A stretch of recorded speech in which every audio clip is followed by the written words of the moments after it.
Good evening. This is going to be my May pickups. If you're watching this, you've probably seen an unboxing that I did of Super Famicom games, because I obviously videoed it before, and I'm planning to upload it as of now before this video. So that took a lot of obviously pickups out of this month's pickup video. I've got a varied selection, really. There's still a hell of a lot to show, to be honest, but basically, yeah, I'm going to get through it. It's a really varied lot. Obviously the main staple diet of Super Famicom games, and which you can see, I haven't disguised them well, have I? In mine. But yeah, got my beverages, and got Gift Pia, which is Japanese only RPG. Anyway, how did I start speaking about that? Pickups. It's like I said, it's a mixed bag this month, but I'll start with the mixed stuff. So basically, I picked up 2 PlayStation 1 games, and I got 6 PlayStation 1 games for 1,200 yen, so about $10, 7 quid. And these both came with OBs, or spine cards, if you like. And 2 great games, 2 games that I've owned before, 2 games that I've played before in the UK. But that, anyway, get straight on. PS1 games, Tenchu 2, and this comes with spine as well, which I've just mentioned, but it's got, you know, even that spine's top quality. Nice manual inlay, even has blood splatters. Yeah, pretty cool. I like it. Totally different to the Tenchu 2 box in the UK, but still very cool, very cool, and a great game. Like I said about the pixels, I mean, you look at some of those character designs on the back of that, and they've just got fucking oblong heads, you know. It's like, or hexagonal heads, hexagon, 5 sides, hexagonal heads, and it's, yeah, kind of funny, kind of tragic as well, but it's still a great game. Haven't played it since I rebought it, actually. I should give it a go. I'll get round to it eventually, but not tonight. Anyway, next one, which is the one I bought the lot for, but it's a game I've been after, and it's games that I still need in the series, but I want them with their spine cards preferably, so it's going to be a slow-paced acquisition, spaced over time. So anyway, Mega Man X6, or Rockman X6 if you like, for the PS1. Comes with a spine card again, and disc, and it's all in decent condition. Disc's got a few scratches, but nothing that looks like it's going to stop it from working. Yeah, 2 decent games for bargain KFC bargain bucket prize. Next on the list, what should we go through now? Let's go through these 2 randoms as well. So a random Mario Kart DS pickup. I don't think I've shown this. If I have, I apologise, but I picked this up for 600 yen or something like that, about 3 quid. Really cheap. Anyway, it was really cheap, and I just picked it up because it was Mario Kart for the DS, and I just had to have it, you know. Anyway, moving on. And this one, I picked this up as well. This was 1,200 yen, so not the cheapest game. It's a fighter for the Sega Saturn. And Marvel Superheroes versus Street Fighter. I'm not going to beat around the bush. I don't know much about it. I think it might be on the Dreamcast as well as Marvel versus Capcom, but I don't think it is. I think this is probably a standalone game. Anyway, it's like $60 on eBay, about 40 quid, something like that. So I didn't realise when I bought it. I'm buying the Street Fighter games. All of, well, trying to, but some of the, I think there's a Street Fighter 03, it's like 100 or $200. There's a Street Fighter something or other, and some of them are like over $100. And I was like, Jesus, I didn't know. So I'll try my best to get them. But anyway, got that for like $10, so about £7. So it's nice to have, you know, because I know it's one of the most more expensive ones. I don't know whether it's just because it's really good or because it's one of the rarer titles, but yeah, happy to have that. I've got obviously steadily increasing my Street Fighter collection for my Saturn, or my fighter collection at least for my Saturn.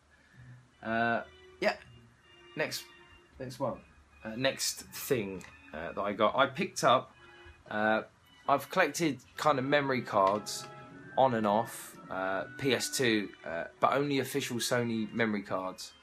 And basically, I was going through the box. I went to Hard Off the other day. I didn't pick up much. I picked up. You'll see another bit I picked up from there the other day.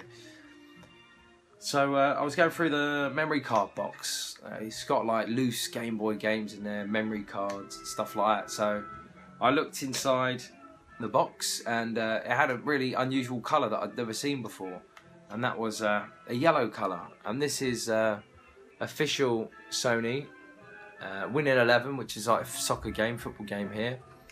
But I'd never seen a yellow one before, and I just thought it was a quality colour, really cool, solid yellow, not see-through yellow. So I picked it up, and I thought while I was at it, I might as well show you my little memory card collection. It's nothing special, it's not going to blow your mind or anything, but there's obviously, I've got yellow, orange, these are all official Sony. I've got white, obviously I've got solid emerald, real emerald of course, made from emerald, South African emerald, blue, clear blue, black, I've got a couple of black ones, and midnight blue, but solid midnight blue, which is, yeah, I think they're really rare. I mean, the three rarest ones, I mean, I don't know if they're that rare, but I've never seen them anyway, and I hardly ever see them when I'm out and about, but like those three colours, because they're solid colours, they're all official Sony, but yellow, midnight blue and orange, solid colours, they just look fantastic for me. I love them. So yeah, happy to have another memory card in my memory card collection for no reason at all. So happy days, kind of. Random pickups. These aren't so random. I was speaking to, not speaking, but typing to a couple of people, asking them their advice on collecting for a certain system. Now, I spoke to Any Old Username, and I just had a short chat with him because I watched both his series, whatever you could say, but the Dreamcast one and Microsoft Spot Xbox Microsoft Spot for his original Xbox Microsoft collection. And it struck me, I mean, I mentioned in someone's comments, it was Cajonas Dolores comments about systems that you bought just to play a game, and I bought original Xbox because I played Morrowind round a mate's house. He had Morrowind, and I was just like, it blew my mind. I was like, holy crap, this is that game, because I'd played Daggerfall previously around another mate's house on the PC, and that game stuck in my mind so much, like this open world that you could kill someone, steal their key, go rob their house, you know, like that open world thing just blew my mind. You know, the PS2 weren't capable of doing that, or whatever was around at that time. So anyway, I went out next day, bought an OG Xbox. So I had an OG Xbox, burnt loads of CDs to the hard drive. I had the GTA 3 and 4 double pack, and I just used to GTA 3 and Vice City double pack in a silver box. I just remember playing my own music and playing like Vice City for hours, Morrowind hours and hours. So I had like a massive relationship with my Xbox. I wasn't shutting the tray with my penis inside it, but I mean, like, basically I spent a long time playing lots of games on it, mainly Vice City, because Vice City on the OG Xbox was just like the best thing, because it had fantastic soundtrack anyway, but you could listen to your own music and play Vice City, and I also played GTA 3 on that system as well. What other games did I play on the OG Xbox? There weren't many more, you know, but I do have an affiliation with it, so I've decided to start picking up titles for the OG Xbox, the Japanese one. I believe there's only 29 unique releases over here, and there's only 284 or 285 total releases over here, so it's a completely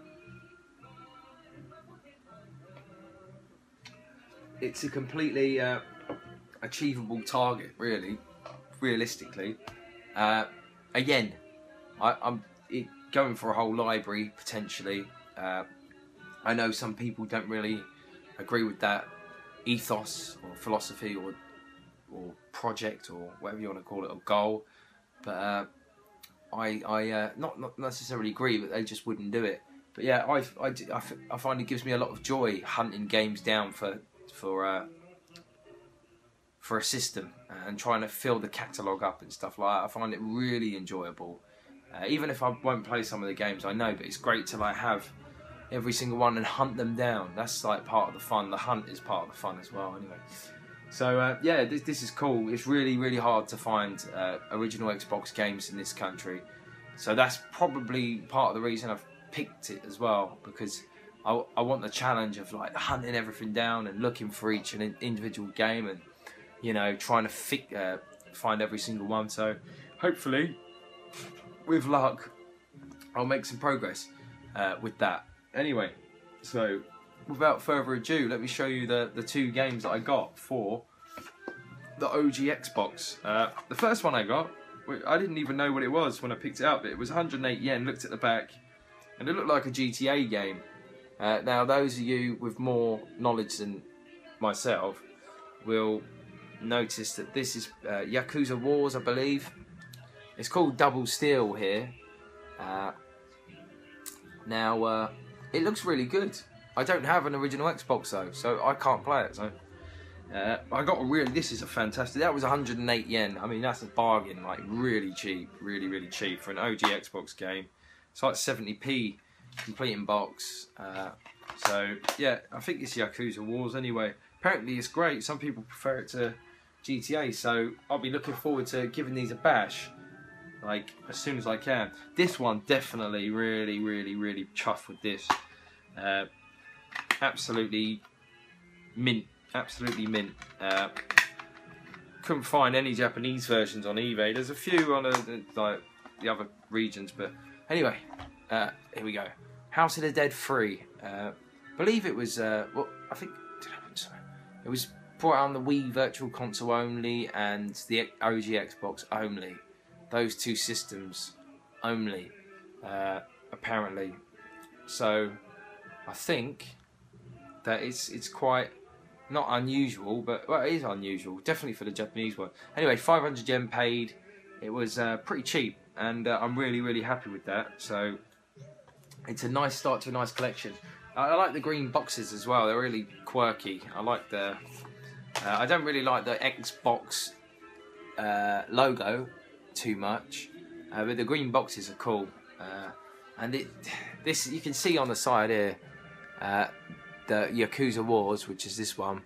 It's slightly sun faded there, and that's what I really don't want. That I want them to all be like this vivid green colour, that the ink.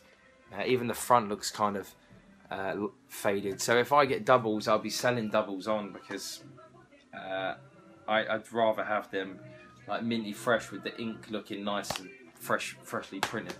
Anyway, now to get onto my staple collection. Obviously, if you watched the unboxing, which I've done recently, or uploaded previously, the previous video before this, I'd imagine it should be. You've seen like plenty of Super Famicom games that I picked up, and there were lots of great titles in there. I was really pleased to get those and put them in my collection, etc.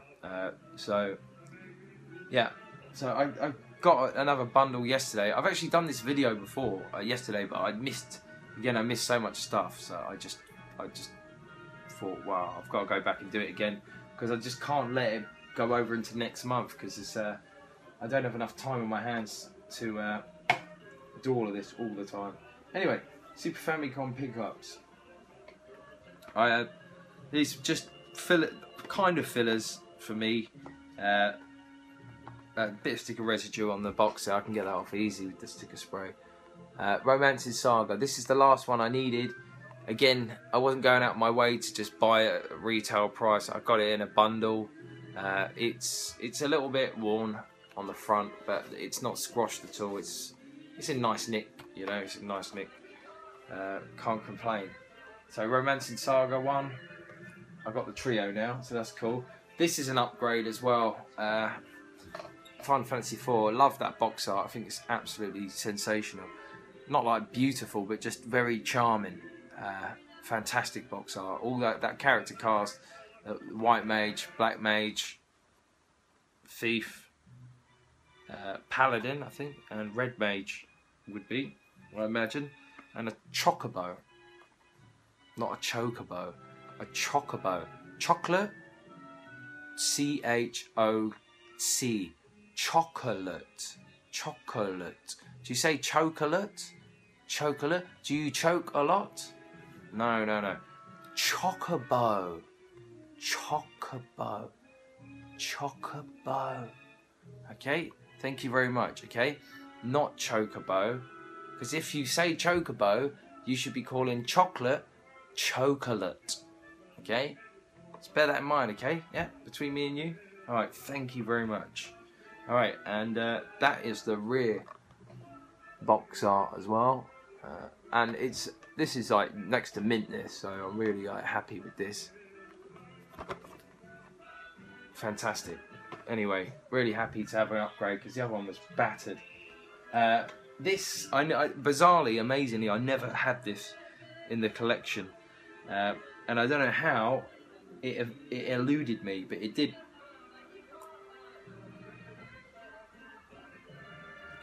But yeah, Super Mario Collection, which is obviously Super Mario All Stars.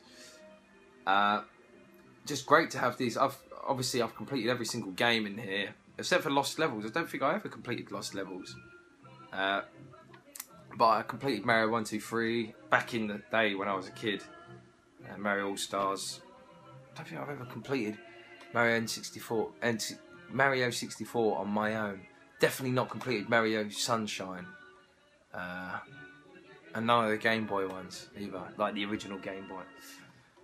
Anyway, moving swiftly on, and probably the pick of the bunch for me was this one, which is Live a Live.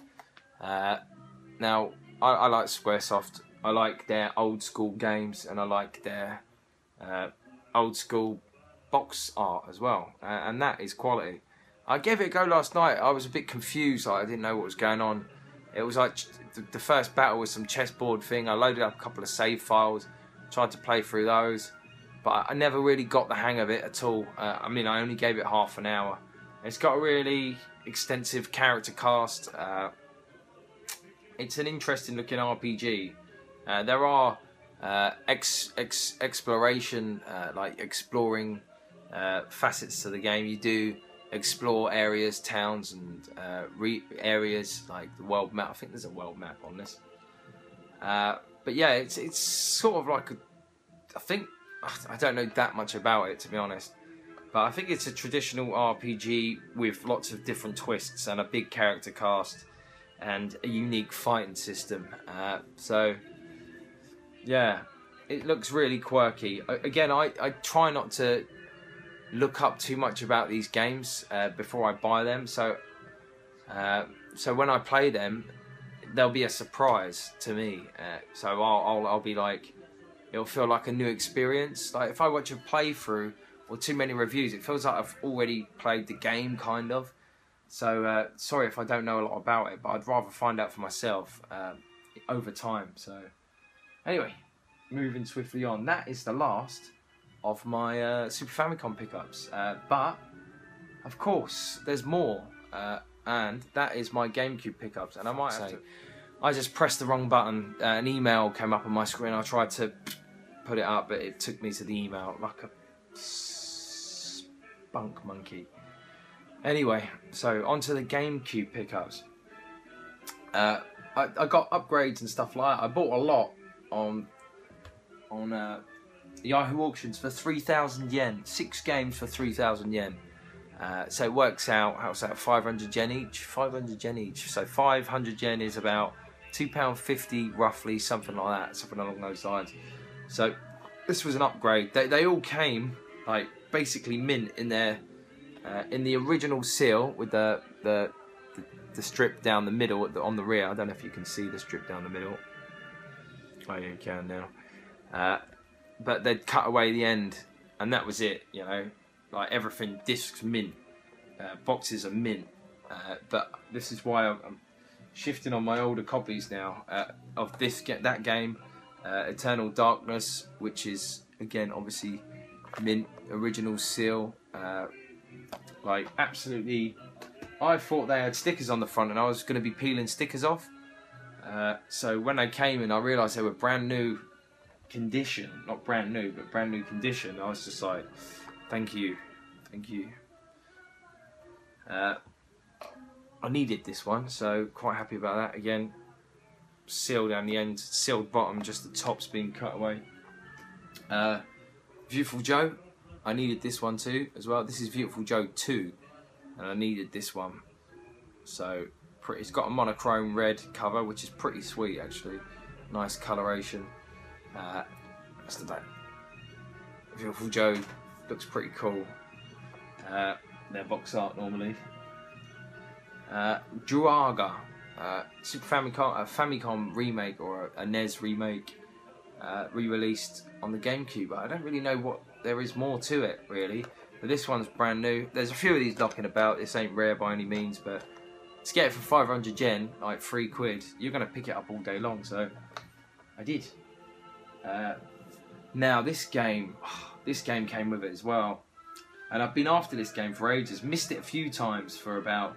Missed it in a shop for 1,300 yen, which is about $11 or £8. I missed it online for about 1,200, again about £7.50, something like that. $10.50. And then I ended up getting it for 500 yen with this bundle, and I'm so glad I did, because it's probably one of the best GameCube games I've played so far, and I'd say it's definitely the best racer I've played on the system, and yeah, it definitely won me over very quickly. Just like the character cast, the slickness of the game, the level design was absolutely fantastic. I love this game to pieces. It's absolutely amazing. Much better than Kirby's Air, or it's better than Kirby's Air Ride in my opinion. But you know, there's going to be detractors, haters, and disagreeers out there. But this is F-Zero GX, and I think that it's a really, really top-notch game. And yeah, in absolutely mint condition. Nothing. There's no wear at all to as you'd expect. It's sealed, but no wear to the edges and stuff like that. It says, and the disc was mint as well. I've been playing it, but that's the risk I'm willing to take. You know, I don't care too much about keeping it. You know, it will bug me if I get a scratch on the disc or something, but you know, I'd rather play the games than have them just sitting in boxes on the shelf. So yeah, I gave it a bash, and I played it for a while. Played it for a good 6 hours over a couple of days, and it's one that I'll pick out and I'll continue to play. Anyway, moving on. Universal Studios. I picked this up for 333 yen, roughly. So pretty pleased with that. Not in the best condition, but yeah, you couldn't beat the price. So it's upgradable, that one anyway. This one's definitely upgradable. Same seller, actually all these were from the same seller. I think this was like 555 yen or 333. But R Racing Evolution, not Revolution, but it's got a real bad tear there, which is annoying. And then it's got a stain on the back as well. Where's the stain? Oh, there, easy to see. He's wrapped them all in cling film, so he did have like some compassion for his games, but they're not in great condition. Didn't see it when I bought them. I just bought them because they were really cheap. Just snapped them up. Dragon Ball Z, same seller as well, 333 yen or something like that. Again, lots of shelf wear. You know, it's kind of a filler title for now, until I find an upgrade, and then I'll pass this one on. So yeah, a bit disappointed with that, but you know, you can't have them all mint, can you? Because otherwise it just costs a hell of a lot of money, and I'll eventually get round to upgrading them. Anyway, moving on, 1,200 yen, and I bought this Terminator 3 in high street shops here.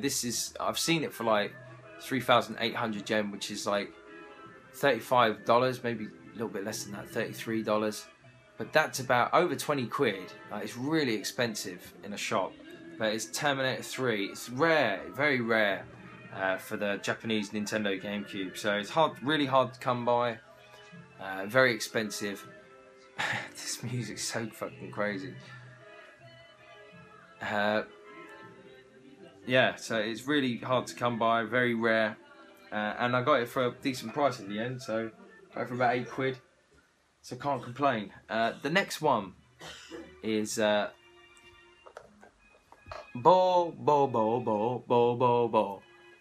which is a very nicely named game. But this one, I've been searching for it actively on Yahoo Auctions and eBay. Yahoo Auctions had one for 2,000 yen just for the disc, which is around $17, $18. This 20 something dollars, 21 really in the low, 21, 22. Brand new, absolutely brand new, spanking, sealed with the old vertical strip. Brand new sealed, 20 odd dollars off eBay, delivered. So that was mine all day long. So bo. Last, oh no, that's not last. Hard off pickup. These are really like hard to come by. I ain't seen hardly any of these, but it's a WrestleMania 19 box set, and it comes with a mug, and it also comes with a coaster and a key ring. Of course, I know you all want it. I know you want it. It's a Stone Cold Steve Austin mug. Because what could be better than sitting down, eating some Stone Cold breakfast and drinking tea from a Stone Cold mug? What could be better? Honestly. Oh, with your Stone Cold coaster as well to put it all on. And keep your keys on your Stone Cold key ring. And open your door on a Stone Cold day. Open your stone door on a cold day. Or open your cold door on a stoned day. Yeah. Anyway, so yeah, I mean they're not easy to come by. I've seen one, I think, but some guy was trying to sell it for $40. I paid $10 for it basically. 1,000 yen is about $8, so about a fiver roughly, about a fiver. So really, really cheap for a limited edition box set. Anyway. That's not the last one. One more. It's a game that I really did not want to buy individually because it costs an arm and a leg basically. And I've been trying to get it in a lot, but to no avail. And I just lost patience. I needed to have it. I needed to play it. I haven't played it yet. I still haven't played it. I'm not even going to play it tonight because I've had too many beers. Well, I've had like 3 beers and I can't get into an RPG if I've had a few beers, so I don't bother. I can just play a shooter or something that's mind-numbing like that, where I don't have to think. But yeah, this basically was a game that I'd never played originally for the Gamecube. It was the last official release on the Japanese Nintendo Gamecube. You probably know what it is now, so I'm not going to waste any time, but it's I wasted so much time. There's no point saying that, is there? It's Zelda Twilight Princess. Now this is a game that I have wanted since I started collecting for the Gamecube. So for me, this is like a grail piece for the Gamecube. Like, it's one of the top titles. So I'm really happy to have this, and I really can't wait to play it. But I've been putting so much of an onus on it, like the build up and everything like that. I know I'm going to be let down horribly. Well, I guess I'm not going to be. That's the whole point. Like, because I've got so much faith in the Zelda series, I'm hoping not to be let down. So the whole point is like all this. I just want what I want to be like. Just sit down on a little sofa with some, you know, some little treats, some biscuits, and some, you know, some a Coke, and just sit there alone with the light off and stick this on for the first time and just watch it play through, watch the intro, and just start everything from the very beginning and just see how it feels, you know, like that first feeling. Because it looks sensational, but again, I have no idea. Wind Waker blew my mind, but I never played this. Again, like I said earlier in the video, I do not like watch like loads of reviews before I buy a game, or watch loads of playthroughs of games as well, because that really does spoil the fun. And I'd prefer it to be like the old school times, you know, where you get a game and you didn't know if it was shit or good, or you were lucky to have a magazine or a friend with a magazine. You just bought it on a whim. And back then, you know, if you bought a Mega Drive game or a SNES game or even a NES game, they were like £50, for £50, 50 or £60 each, brand new. So you were making like a heavy investment without knowing too much about it, and you just got lucky if it was good. So I'm not saying I want to waste money willy-nilly, but you know, I've kind of got a hunch that this is going to be a good game. I've heard a lot about it, so yeah, I'm looking forward to it big time. And this one's absolutely mint. I'm going to stop talking now because I'm just talking quite a lot tonight, and that's it. I'm going to leave you alone. But yeah, I love this. It's like, this is like what someone on a psychiatric ward hears in their head, this game, I'm sure. Anyway, I'll leave you with that thought. Take care and see you again.